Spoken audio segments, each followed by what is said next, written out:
reunión en inglés y solamente vamos a traducir si hay algún padre en la reunión que necesita que le podamos traducir. Si me pueden dejar saber en el chat o quitándose de mudo si necesitan que yo traduzca al español. Si no, vamos a continuar solamente en inglés. Does anyone need any Spanish translations? I asked the parents to unmute themselves or write it down in the chat. If not, then we can just proceed in English, Dawn. Okay, and two of your parents might still get on? Yeah, there's still one parent trying. Mm-hmm. Okay. Okay. Okay, Ms. Chris, would you like to introduce yourself?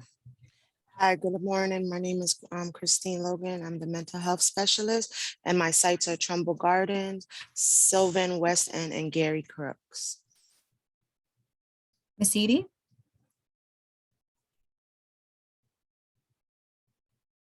I think you're muted, Miss Edie. Okay. Okay, my name is Evelyn Edie. I'm the family worker at the Park Avenue site. Okay, and then we also have Miss Marie Rock on. Miss Marie, would you like to introduce yourself? She might be in the middle of something. She is our senior coordinator here of mental health and disabilities, so she's also joining us. So again, today we're going to be talking a little bit about separation anxiety and a little bit about self-care. If like we said, Miss Gloria said, if you have a question, please feel free to speak up, or you can type something into the chat. Okay. Okay, so we're talking about separation anxiety. So we'll go ahead and just define exactly what that is. So when a child or even an adult is feeling anxious, uneasy, or fearful when separating from their primary caregiver or entering a new situation. This doesn't always have to be the mother or the father that the child is separating from. It could be any primary caregiver. It could be a grandparent, an aunt and uncle, foster parents, whoever is taking care of the child. In some cases, it could even be, an older sibling, if that older sibling is the primary caregiver for the child. Did somebody have a comment? Offered you $29.40 back in cash because you paid him in check. Right? Do you understand that, sir? That would seem to be reasonable. And I think It looks like it's one of our parents just joined us. Miss Taff, can you mute yourself, please? Oh, I'm sorry. It's okay. Welcome. Welcome. There we Welcome. go. Hi, good morning, everyone. Good morning. Good morning. Morning. So separation anxiety can be a very normal process that some children will go through, right? And that's something, especially here at the preschool level, we see a lot of.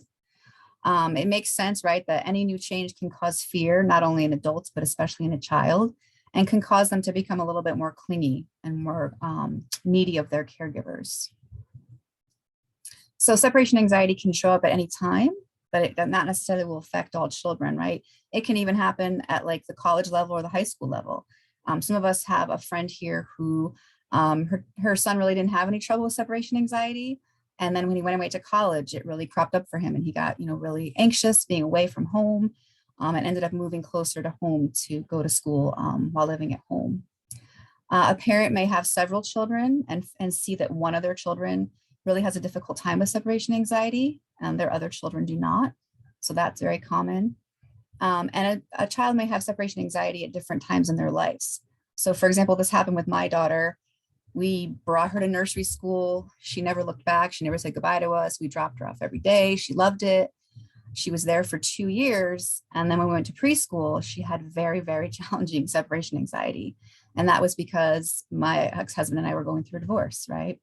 And then she went on for a couple of years to really struggle with that separation anxiety. And you might see the same thing, your child does really well in preschool, they love school, and then it's time to go to kindergarten, right? And it could crop up, or switching to a new school like in the middle of the year, right? So those can be very common. So what are some of the causes or reasons that separation anxiety might develop? So we're going to talk just for a few minutes about this idea. Has anyone ever heard someone say nature versus nurture? Yes. Right. So what we mean by that, when we think about nature, it's kind of what we come into this world with, like what we're born into this world with, or our genetics, right?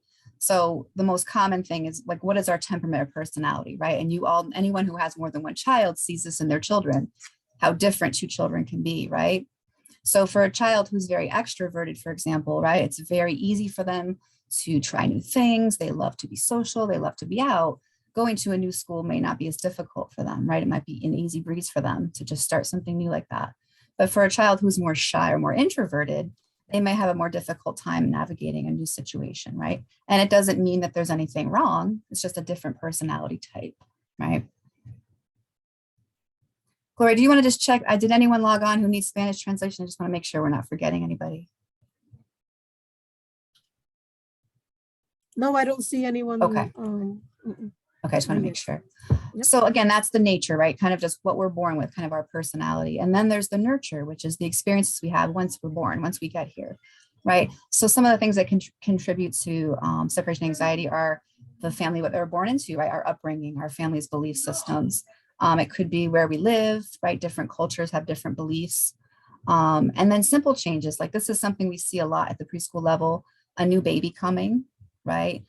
We think that a new baby coming as a parent is very exciting, right? And our preschooler might even act really excited.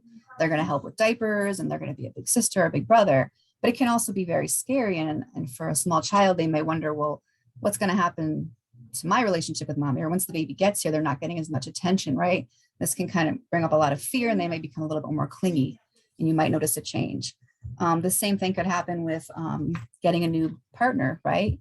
All of a sudden mommy or daddy have a new partner and we're not getting maybe as much attention. And we get kind of fearful about what that's going to look like for us long-term. So that can cause separation anxiety. Any kind of change really for children, too many changes at once. Some of our children may have fears. They might have had a bad experience with a babysitter or previous daycare. And just routine fears like of monsters, right? Like who's going to protect me of the monsters at nap time at preschool? That's something that usually daddy does or mommy does, right? And then of course, any kind of adverse experience, right? We had a child here once, he had a very, very difficult time. We felt so bad for him. Gloria, I don't know if you were, it was a Jamie Hulley and they had just moved here from Afghanistan and he just really, really struggled. You know, that move was just very traumatic for him. His sister didn't have any problems at all, but it was something for him. You know, he was a little bit older than her and it really was difficult for him. And of course, any other traumas, these can all contribute to separation anxiety. So again, kind of our personality and then the kind of experiences that we have, right? Each child is so different, even within the same family. Any questions? And I just wanted to chime in on that. Even if even with children who do have an easier time, it really depends on the circumstance of the experience. Because even if you have like a child who's usually very well adjusted and transitions and goes into new experiences with ease, it could be a whole different experience for them if the experience happens without too much warning. The change is happening too quickly. They may actually regress into some separation fear, and then you start seeing some of the behaviors or some of the changes in behaviors. So, and that also happens to a lot of our adults because we expect, oh, hey, you're supposed to be an adult. You're supposed to just be able to flow and adjust and be aware of what's needed in the moment. But we have feelings. So regardless of your age, we all can in fact experience this at any given moment.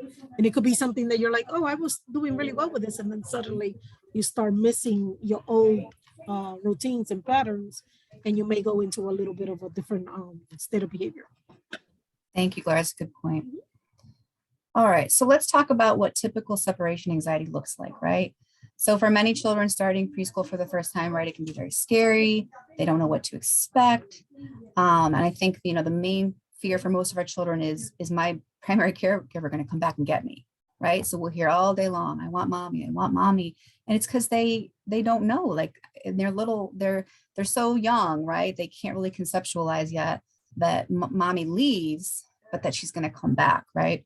So that takes them some time after repeated times of mommy coming back to really trust and be able to relax and know that he or she is going to come back. So at the preschool level and infant and toddler level, typically we give children about 30 days, about a month, right? Sometimes a child will be really crying for, 3 days, and the teacher will say, I feel bad, I don't know what to do. And I'm like, just give them a month, give them the month to kind of adjust. And typically it's about a month when children, and less than that they can kind of come out of it. So typical separation anxiety is, crying, maybe some tantrums, not wanting to let the caregiver grow, like wrapping themselves around their leg, refusing to participate in the classroom. They may not want to eat. And parents can get really concerned about this, their kid's not eating. But again, children always typically will, they'll eat when they're hungry. But during this period, that's something that we often see: children not wanting to eat lunch, they're not wanting to eat snack, calling for mommy all day. And sometimes separation anxiety can start, when you first wake up in the morning at home, right? Child's refusing to get ready, they won't get out of the car, right? So those are some common behaviors with it. Our staff's always going to do the best to assure the child that the caregivers are coming back. We'll provide comfort, we'll offer activities, and then a lot of patience, right? For some children, it's just a longer process to adjust to something so new. After enough days, as I mentioned before, of the caregiver coming back consistently, right? They get used to the classroom routine. They can finally start to relax, and now they start to really see, like, oh, there's fun toys here, and there's other kids who are having fun, right? And they're able to settle in. Gloria mentioned this a few minutes ago. Don't be surprised too if you see some regression. And like Gloria said, this happens with adults as well. Your child who was fully potty trained and was very independent could all of a sudden start wetting their pants again or wetting the bed, become a little bit more clingy. So don't panic when this happens. Sometimes regression, and we always say 2 steps or 1 step forward, 2 steps back, right? Our child will make some progress, and then all of a sudden we're like, what happened? It's a very normal part of development, right? Okay, any questions or comments? I just wanted to welcome one of the parents I just saw, Miss Cassandra. Miss Cassandra, do you need me to translate any of this into Spanish for you?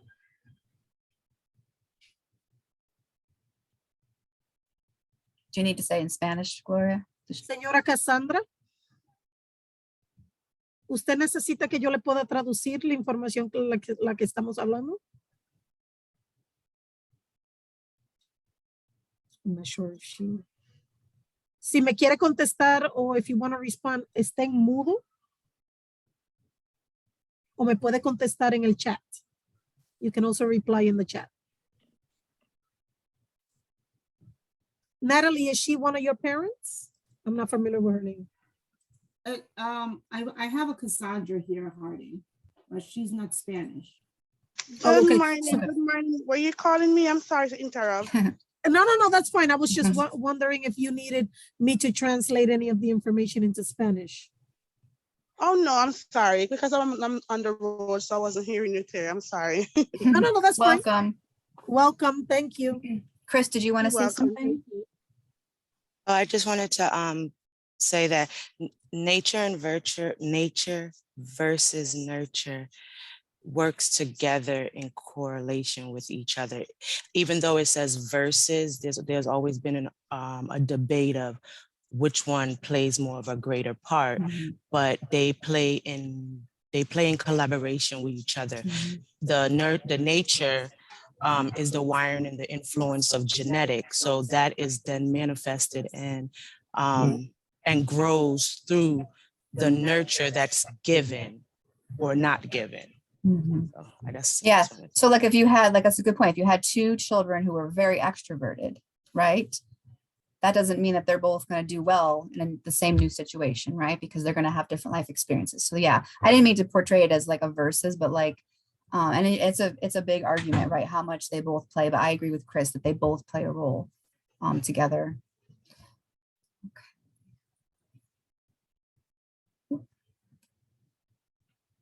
Okay, so what are some of the things you can do when your child is going through this period of transition?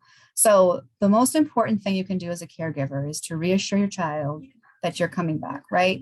Life's unpredictable, right? And there's going to be times where you can't control that. But if you as much as you can control that, you want to build trust with your child so that they know that the caregiver is coming back, so that they can learn to trust that. So if you tell your child that mommy is coming back, then make sure it's mommy who's coming back. If you're not sure, then tell your child you know what, it's either going to be mommy, grandma, or auntie coming to get you. That way, when one of those three people gets there, they can trust that that's what mommy said was going to happen, and then that's what happens. So that's very important. Sometimes parents will give child a time that they're coming back. If you don't know when you're coming back, right? Or maybe you plan to come get them at 1 o'clock and then you get tied up with something, just say, you know what, daddy will come when he's finished with work. And that's it. That way, when you come, you can say daddy finished work and he came to get you. So you want to build that trust so that the children can believe what you're telling them is going to happen, right? Children thrive on predictability. Something else that we do is we provide what we call a transitional object, which is kind of a comfort item. So a good example of that was like a family picture, maybe a t-shirt of mommy and daddy's. My daughter and I did this thing where we bought these matching necklaces, and every morning when we got out of the car, we put the necklaces on, and it kind of gives that child a connection to home. So they've got a piece of home with them, you know, while they're adjusting to school. Another really important thing, in addition to being consistent about the caregiver coming back, is really keeping a consistent daily routine. And again, life is unpredictable, but children really thrive on knowing. It makes them feel safe, knowing what's going to happen, knowing what comes, knowing every day we get up, I eat my breakfast, mommy brings me to school, mommy picks me up, she tells me what she's going to happen, I come home, right? Children love that. They love that here at school, which is why we really focus on the school. We have a schedule, right? We don't just have the children just run around all day, right? We have a schedule, we have a circle time, we have meals. And oftentimes if you go in the classroom, you'll see that kind of posted on the wall. It helps children feel safe to know what's coming and to have that structure. So whenever possible, keep your morning routine the same. And this is something for those of you who may have children who are going to go to kindergarten coming up soon or at some point. You can even plan something a couple of weeks in the summertime before that kindergarten starts. One thing that my daughter and I did is we got her a lunchbox. It was her kindergarten lunchbox. And for the first 2 weeks before kindergarten started, we packed that lunch in that lunchbox. And then every day I was like, oh, this is probably when you're going to have lunch in kindergarten. Let's get your lunch out. And she would eat her lunch out of her lunchbox. That way, when school came, she was like, I'm all ready with my lunchbox. And she kind of had that. Not only did she know that she was going to have a lunchtime at school, but it kind of gave her that like home to school connection. If possible, you know, if you can start your child on a shorter day and then make it longer as you go, that's something that we can suggest too. And then for those of you going to kindergarten and when the time comes, if possible, if you can visit the school, you know, show the child what the school looks like, go outside, take a walk, play on the playground at the school. You could buy a special school supply, which is like, here's a special, you know, pencils that you're going to use at school, or a special shirt for the first day of school to really help build excitement about school, right? So that if there is some fear. Reading books about going to kindergarten, this can all make the experience less scary. And lastly, you know, stay positive. Your child might just need some extra attention and reassurance during this time, and they're always going to be looking to us. So we want to keep positive that this is an exciting thing. This is a positive thing going to school. Any questions, comments? So these are the things we want to do to help support the child. And all the support that parents could do with their children to ease with transition, whether it's kindergarten or preschool, is like basically like drive by the campus and like have the children like view the campus, you know, talk about it every day, create a calendar where they could count down to kindergarten. Yes, that's a good idea. Preschool, you know, that kind of like ease the transition, but you're giving them something to look forward to. That's a good idea. I forgot about the calendar. Okay. So there are sorry, Dawn. I always encourage the parents to try to talk about the transition as much as possible before that actually happens. And of like both you and Natalie just mentioned, using any kind of visual that can bring that conversation to life and give it a little more physical orientation, like driving by the school, even taking a picture if you can't drive by, to show pictures online, and tell them like, this is what your classroom may look like. And as I always try to encourage the parents that it can be a little challenging for a new parent, or even a parent who's gone through this many times. It doesn't get easy seeing your child move on. It is actually a very positive thing, but it's not necessarily emotionally an easy thing. So I always encourage the parents that to have those conversations when they are feeling most positive about it, so that the child can actually feel the excitement and the energy, so that they too, because typically the fear of being left It's also something that some children pick up from their parents. So if the parent seems to be anxious or worried about this new transition for whatever reason, the child does not have the language or usually doesn't have the emotional maturity to ask, are you worried because this is going to be a good thing, but you're worried because you're staying alone? They automatically assume it's mommy's worried, daddy's worried, something's wrong. So they themselves think that with the new change, it's not necessarily a good thing. So I always say, try to be mindful for the parents of how they're feeling about the transition so that they can address how they feel first and then help their child. Because a lot of the time, subconsciously, you don't even realize it. You're transferring on some kind of stress or some kind of conversation. And especially if you're having conversations with your family or friends that are going to be supporting with pickup or drop off, it's very important to be mindful of having certain conversations in front of your children about what it took to get them enrolled and all of that stuff that can be stressful to adults, because children, again, they're listening, they're not necessarily capable of asking follow-up questions. So that's where a lot of the confusion and a lot of the mixed feelings can come in. Mhm. And can I ask, does everyone mind either in the chat or if they wanted to say it out loud, let us know how old your child is? Yes. Just curious how old the ages of the children we have here. And we'll give you guys a minute to do that. Mhm. We got 4-year-old.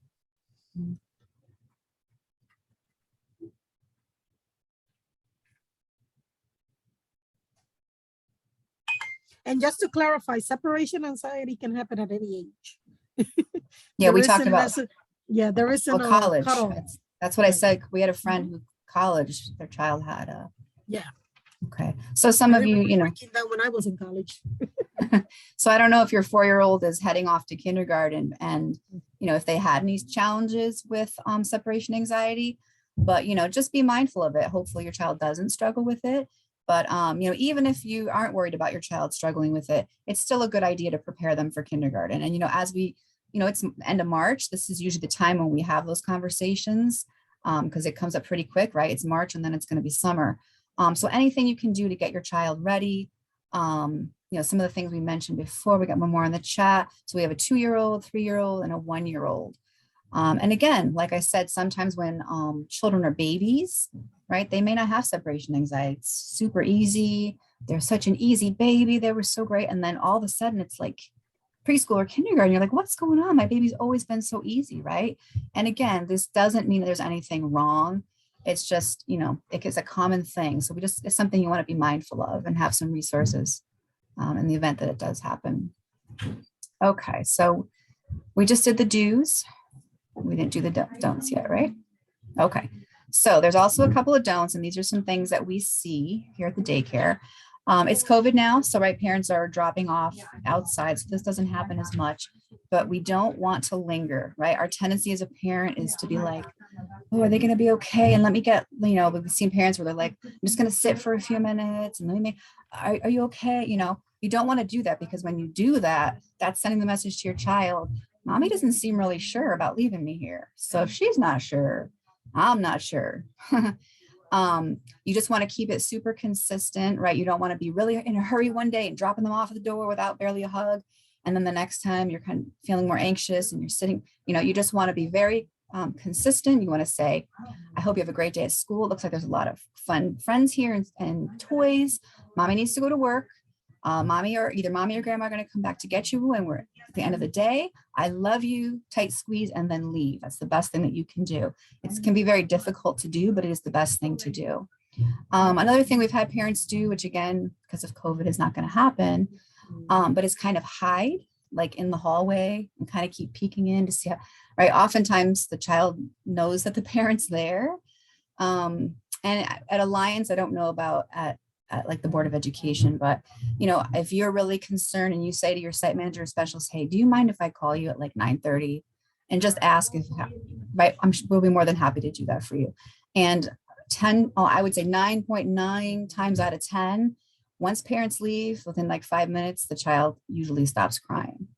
So we also don't want to sneak out. This is another thing that's not a good idea. Sometimes, And again, it's COVID, so this isn't happening, but I'm not sure what's happening with parents coming in case that changes.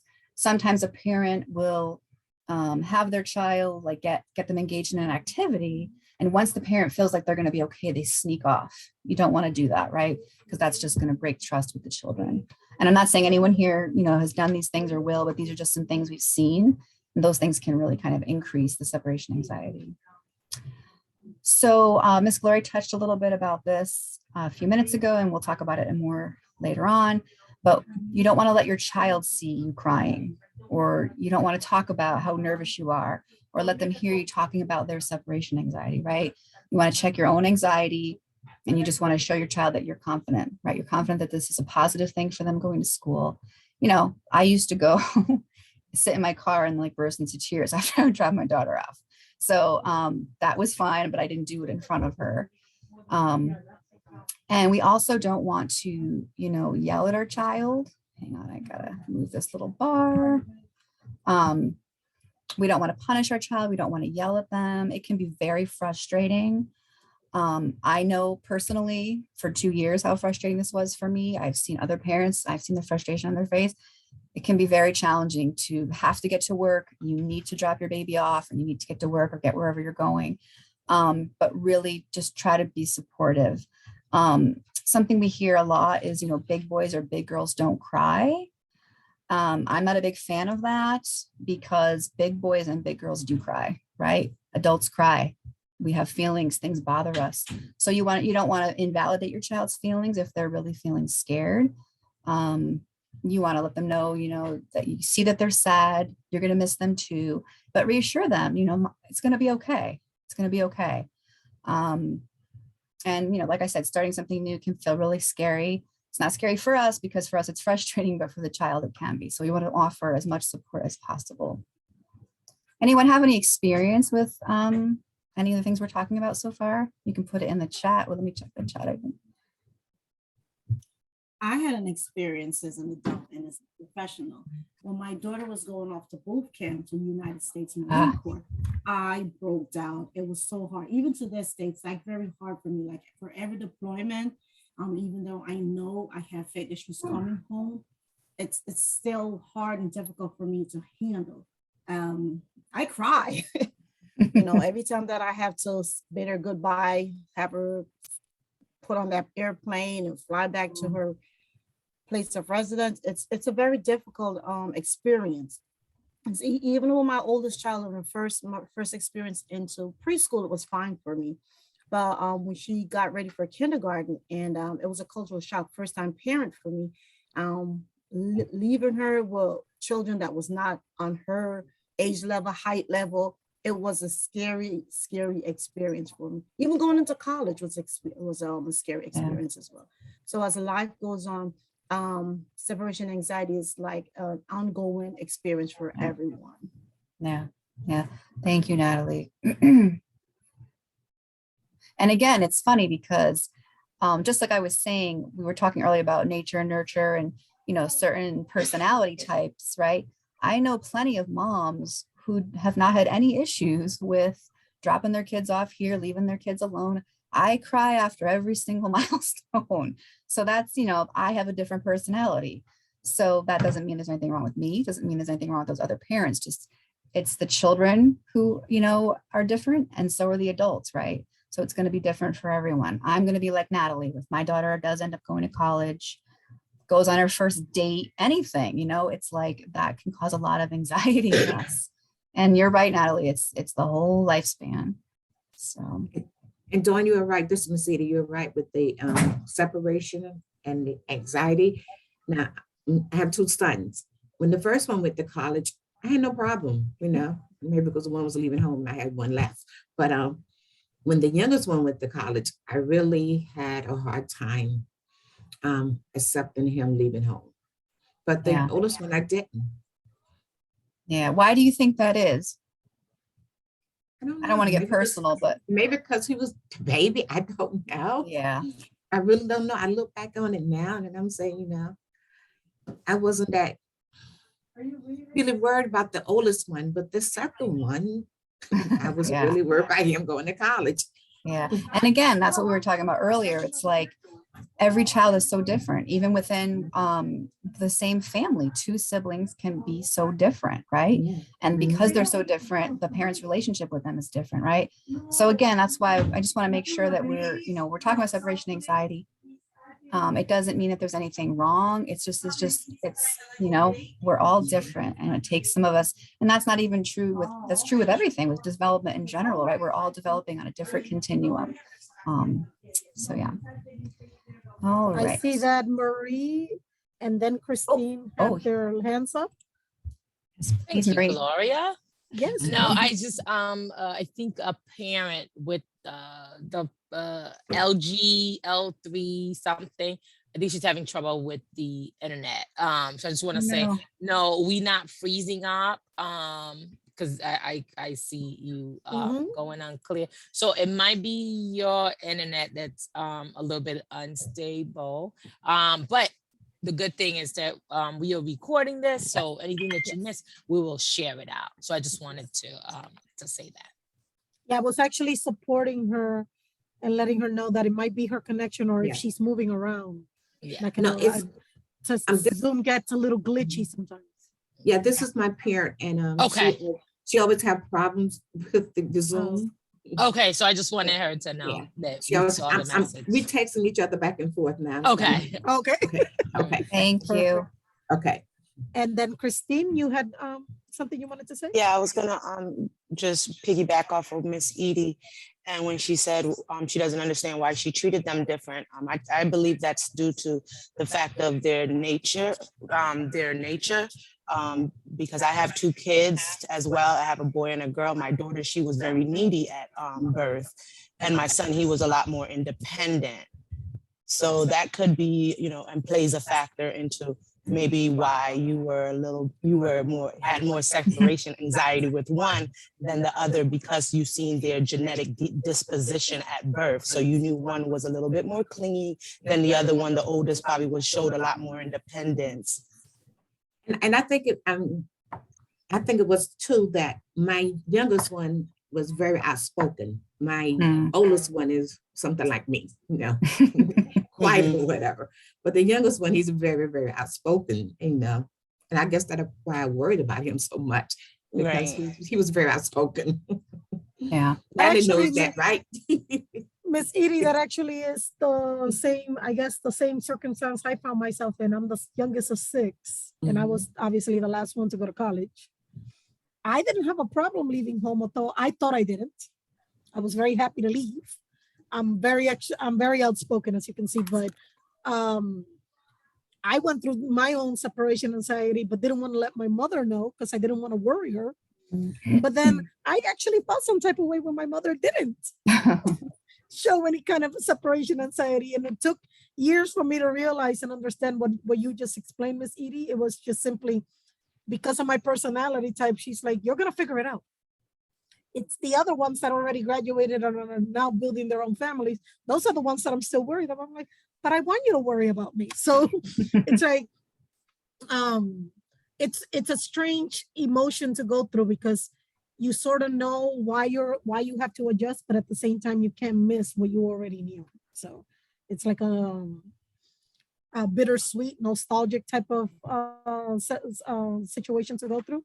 But then usually the one good thing about it is that for us, particularly in adults in like going through any type of separation anxiety, usually it makes us value the time that we do spend together much more.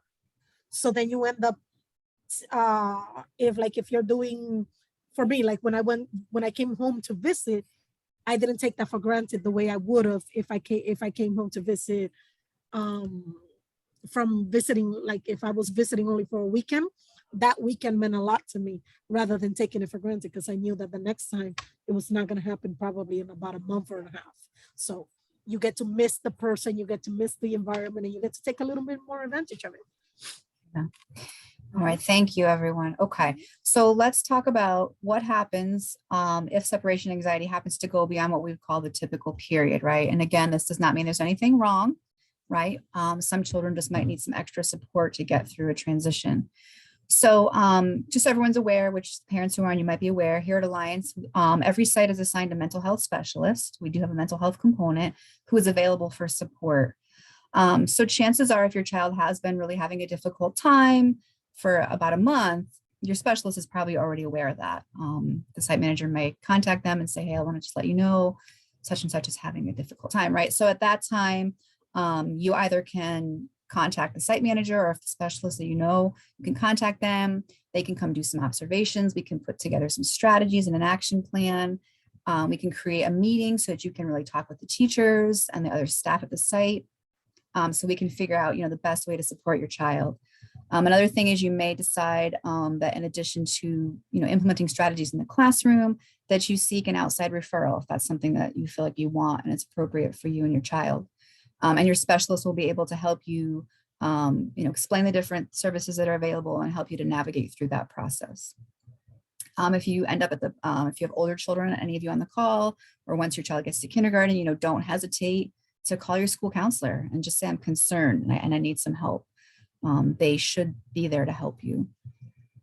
Again, just continue to have patience and really keep the lines of communication open between yourself and your teacher. You really have to advocate for yourself, and in the public schools, I know, but here at Alliance, our teachers are more than happy to have open conversation with you. Our specialists, our staff here is really, prefer that we have that communication with the parent. So you can say one day, hey, how was today? Is there anything I can do? Or the teachers can let you know, hey, why don't you bring in a picture? Today, your child was asking for this. Is it possible you could bring that from home, right? We can do a daily communication book that can go back and forth if that's something you were interested in. And just remember that, all behavior has meaning, for not only for children, but for adults, and that your child is communicating with you, right? Our children don't always have the words to articulate what's happening with them. So they use behavior as a way to communicate. And they're just kind of letting you know, I need some extra support with this transition right now. I'm feeling scared. Okay. So we've already kind of touched on this quite a bit. And I'm going to be putting together, and the team will be putting together a packet of information, which is going to have some more articles on separation anxiety, some tips for kindergarten. So there'll be a couple articles in there on parental separation anxiety that we'll also send out to you.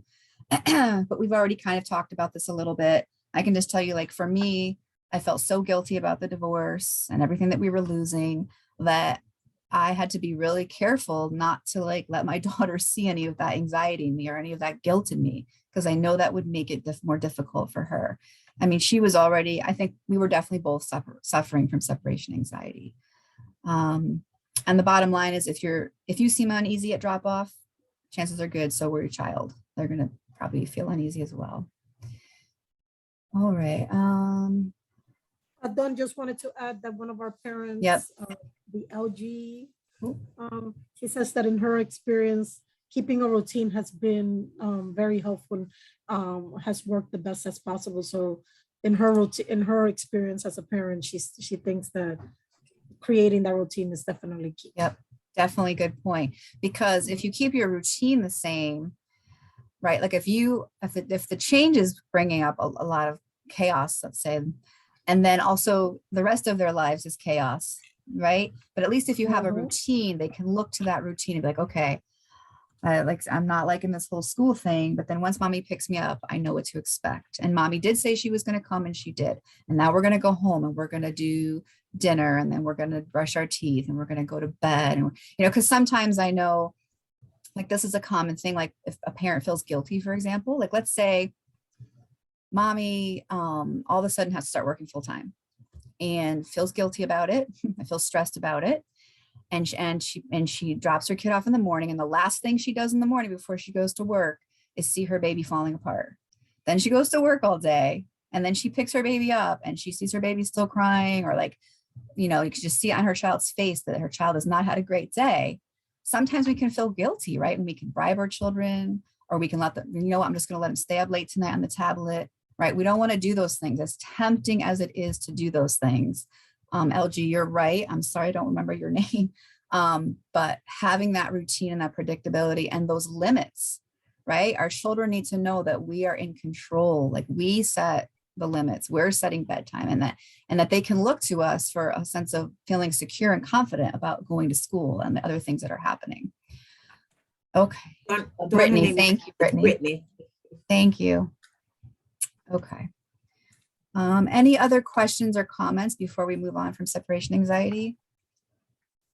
Okay, so we're just going to spend a few minutes talking about self-care. So this is kind of, for some of us, this may be something we've heard before. For some of us, this might be a new concept. My hope of all this COVID craziness that we've been going through is that this idea of, the importance of mental health and importance of self-care are really kind of becoming more commonplace, and that this is becoming, not something that just people who have money do, who can go get massages, right? Self-care is super important. And it's really important now more than ever to incorporate that into our life. So what exactly does that mean? What is self-care? Because this word gets thrown around a lot, this phrase. Self-care is really about finding the time to take care of ourselves, both physically and mentally, right? Physical and mental well-being. Being a parent all by itself, and then being a parent in these difficult times, this world that we're living in, it's become crucial. There's lots of research now. Children used to be able to just play and be children, right? And we're seeing now even our children are stressed out. So our children are stressed out, we're stressed out. And it's also good for us as parents to role model self-care for our children. We want to show our children that life can be difficult and that there are things that we can do to counteract that, right? We don't want to stress our kids out and say, Mommy's so stressed today, she's got to do this.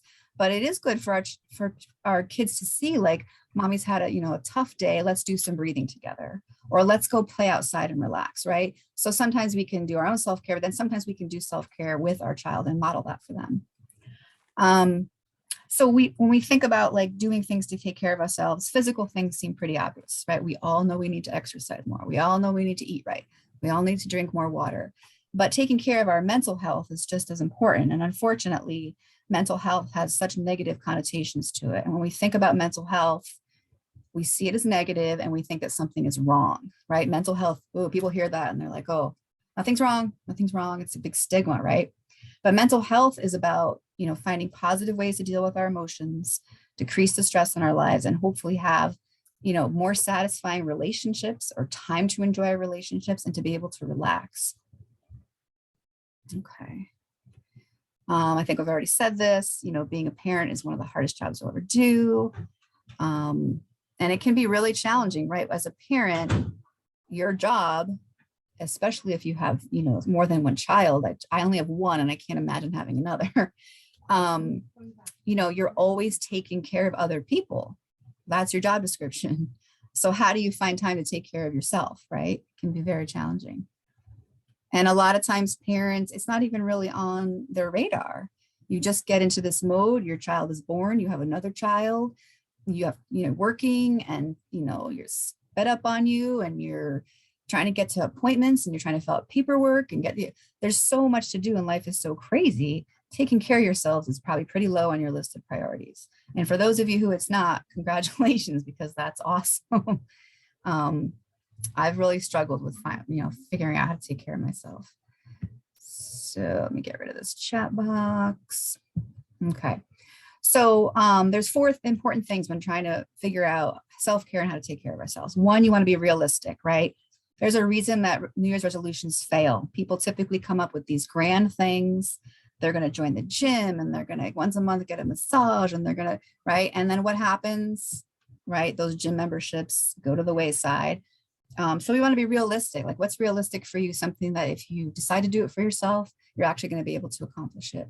Starting small, right? Again, you can get a membership to a gym that you're never going to go to, or maybe you can just commit to on a couple of times during the week, walking on your lunch break, right? We also want to keep it really simple. So sometimes people will take on a new hobby, like, oh, I'm going to learn how to cook, right? But if that's not realistic for you to already fit into your busy day, maybe that's not a good idea. If you're somebody who already loves to cook, and now you say to yourself, I'm going to get a cookbook on a particular type of food, that's different, right? That's something that you can incorporate easy into your life. So you want to just keep it really simple. And then lastly, you don't want self-care to be something that's an expense, right? Because what happens if you decide, I'm not going to drink coffee every day because it's not good for me, and instead I'm going to get a massage once a month? And then what if you can't afford it that month, right? Then you haven't gotten the massage, and now you feel bad about yourself because you didn't have the money, you didn't get the massage. Same thing with the gym memberships, right? So try to find things that don't cost any money, like stretching for 5 minutes a day, or once a week you're going to trade your shower in for a bath, things like that, right? So the whole point is to feel better about ourselves. You can always add more self-care, but you don't want to make these plans for yourself that are so extravagant that you end up failing and then feel bad about yourself. So, all right. So physical self-care we talked about. Those are pretty obvious, right? Cutting certain things out, getting enough sleep, drinking water. Something that people may not think about is scheduling doctor's appointments, right? That doesn't sound very exciting, but sometimes, you might not have time. It's really the last thing in your mind, but scheduling a doctor's appointment is really taking care of yourself, So that's something you could say, this month, my self-care is I'm going to schedule that physical or whatever it is, right? So something like that is very simple. Hopefully, you have the money to do it. But something that's realistic and it can make you feel better about yourself. So the thing we don't often think about when we talk about self-care is mental health, right? So for mental health, we want to find ways that we can relax, decrease our stress, and pay attention to our emotions, right? So some self-care, and again, I'm going to be sending, I don't think you can see it because my screen is blurred. We just have some little sheets, like this one is called 50 Coping Skills for Kids. And it's just little ideas of things you can do with your kid or you can do on your own, like taking a bath, packing a picnic, right? Packing a picnic doesn't cost any money. It's whatever food you were going to eat anyway. Pack it up and do a fun little thing and walk to the park with your child, or even by yourself, bring a book or something and eat lunch. So those are going to be included in the packet. So just some time that you carve out to just do something fun or just relax. And again, it doesn't have to be a whole day of some expensive trip that you take to New York, just something really simple like a picnic or reading a book. Try to do something creative.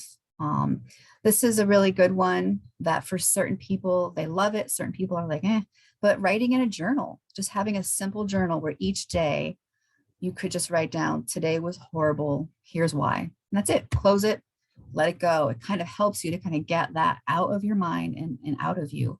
And it can be very beneficial. And you might find that some days you just sit there, you have nothing to write, and other days you might just have, pages and pages, and it really helps you to get out your feelings. Practice breathing, try meditation. And again, it doesn't have to be an hour long, sitting in the lotus position, sitting quietly on a bench for 5 minutes, right? Again, being realistic, starting small. This is another big one, is learning how to say no to people, saying no to things you can't fit in your schedule. And that might even mean sometimes, not having as much contact with people who that might cause us stress, I will say, right? That can be a difficult thing, but a huge piece of self-care. Talking to a friend, pastor, or therapist about things that are bothering you. Allow yourself a good cry, right? Scheduling in, forget what show I was watching it once, and they were like, every Friday at 2:00, I have a good cry. And it's important to cry. Or research, join a support group. And again, there's lots of other ideas. I don't know if Chris or Maria or Gloria or Miss Edie have anything else you want to add. Feel free. I always try to encourage the staff when I'm having these conversations, or even the parents, that the more simple and easy the self-care step is, the more likely it's going to be beneficial. Just like with what you said, we don't want to give ourselves another thing to do that we have to keep on our list of things to do or add to our calendar as another responsibility, but something that feels second nature. It's like the next natural thing for you to do. You'd like to take those extra 10, 15 minutes in the morning to drink your coffee without any noise, without anything. Sometimes it means, hey, if I wake up 1 or 2 days out of the week a little earlier, I can have those moments. Or I can carve out some time for myself where I'm not talking, I'm not doing anything. I'm just literally being, because a lot of the times we don't get those times, especially when you have stressful jobs. You don't get a time to check out in the process of the event.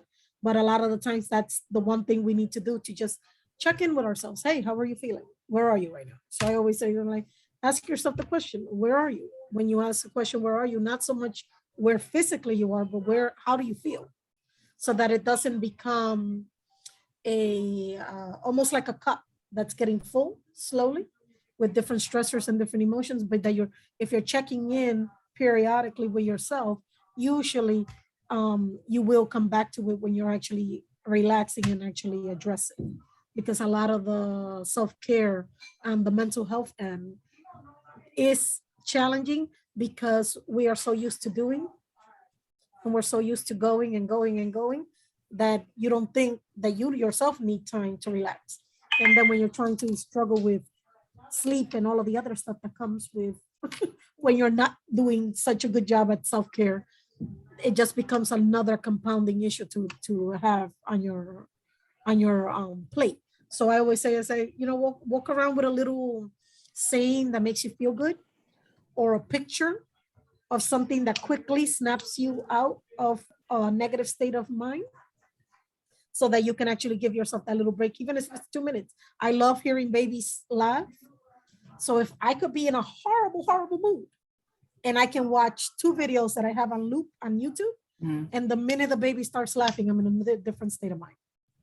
And that it literally takes less than a minute. But it's that 1 minute that I need to go, I can handle this, or I'll come back to this, or I need a little more time to process this. But at least I'm checking in with myself. So I know that's helpful. Thank you, Gloria. Chris, did you have some? I was saying self-care for me is as simple as positive self-talk, because we have, our minds are constantly always going. Our subconscious mind especially is always working. That's a 24-hour thing. And sometimes we tend to not give ourselves enough credit. So something as simple as self-talking, hey, today's a beautiful day. Today I'm gonna have a great day. Today I'm an awesome person. I'm gonna accomplish what I set out to do today. Something simple as that is even self-care. Yeah. Thank Yep. you, Chris. Oh, sorry. Go ahead, Mary. Yep. I just want to add, for me, it's always important, especially with kids and with ourselves, that I don't bring yesterday to today. I always try to start fresh. Like Chris said, we always harder on ourselves. So, give yourself room, and then know whatever happened yesterday, today is a new day, and you can always restart fresh. And then it's okay. It's okay to have rough day. It's okay, to have meltdown, just like the kids, or the kids that have meltdown, as long as we don't live there. And then we move on, because we do have to acknowledge those feelings, because they are feelings. So it's important to just acknowledge it, sometimes feel it, and then, you move on. And just remember, every day is a new day. It's new opportunity, new experience, and then just make it the best. Love it. Yeah. And we actually have, I don't know if I have one loose. We have something that we give the children. It's called the feelings journal. And we're helping the children learn to just even come in the mornings. Oh, Chris has got it. And it's what we were talking about for adults, right? But we're teaching the children, when you come in and you get upset about something, sit down and you write it down, right? Oh, Marie's going. Nice and clear. Can you open it, you guys, to the Chris, I didn't know you had it, so I went and got mine. And the kids actually love writing in these. They do. They enjoy it. Yep. And parents, if you need one, for your kid at home, please reach out to us. Yep. We will be glad to give you one. Yes. Yep. All right. Well, thank you so much, everyone. So like I said, we're going to be putting together a packet. This has been recorded. We'll have the PowerPoint, as well as some resources that we'll get out to you next week.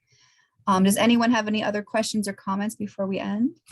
I do. I just want to reiterate to our infant and toddler parents, because sometimes they might think that this workshop is geared towards children that are 3 and 4-year-olds. That our communication law do ask you to identify your children's feelings. So where it says comment and how the child got up in the morning, those are some of the tools that we do use.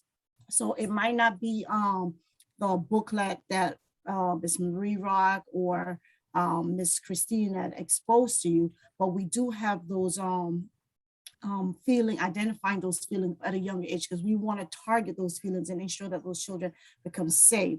We want to ensure that our environment, when they leave our environment, it becomes one of their connected environment, so that in the future they could reflect and say, hey, I had a great experience in preschool. So when they have a negative feeling, they could just reflect and say, hey, I remember this feeling. And like Miss Marie Rock says, it'll just have them have that new start and just diminish the terrible experience.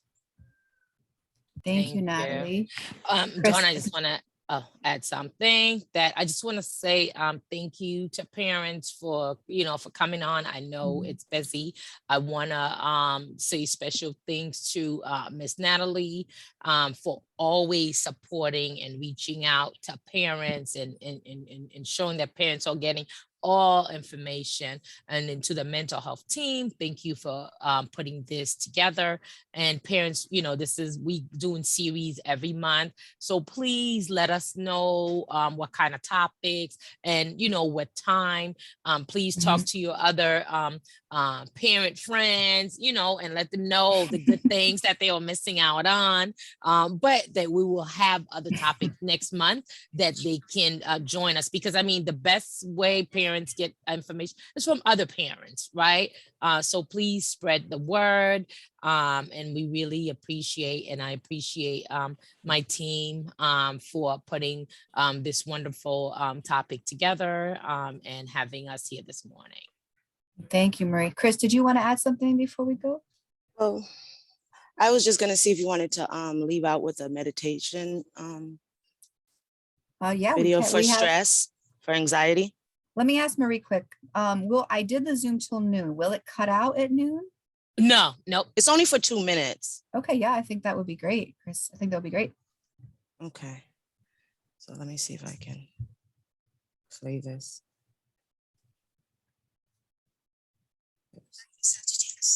Can you hear it? No? Let me see if I can send it. It's very faint, Chris. Yeah. Or maybe if you just want to, say something or a little something. I'm not good at that. Okay. All right. I haven't got to that stage yet. Okay. I'm still working. Well, I like what Marie had to say about, just starting fresh each day. And that's kind of what meditation is. Meditation is about like allowing, getting quiet, allowing your thoughts to come in, and then really just letting them go. And so that's, what Maria was saying about like with each day, right? Each day brings something different.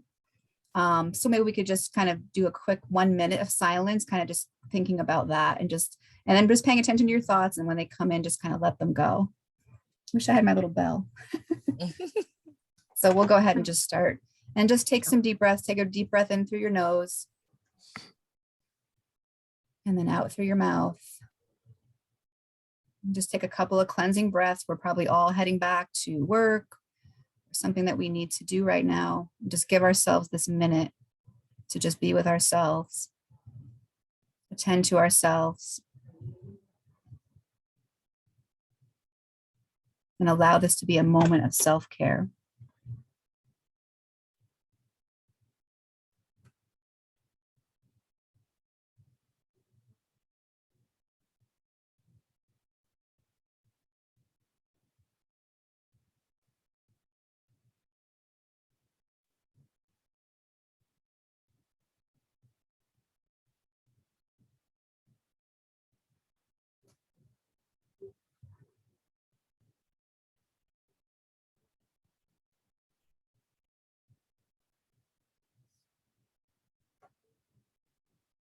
And then take another breath or two.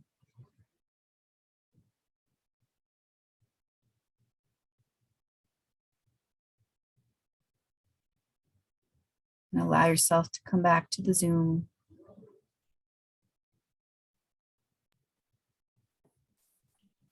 And thank you to everyone who participated. Really appreciate this time.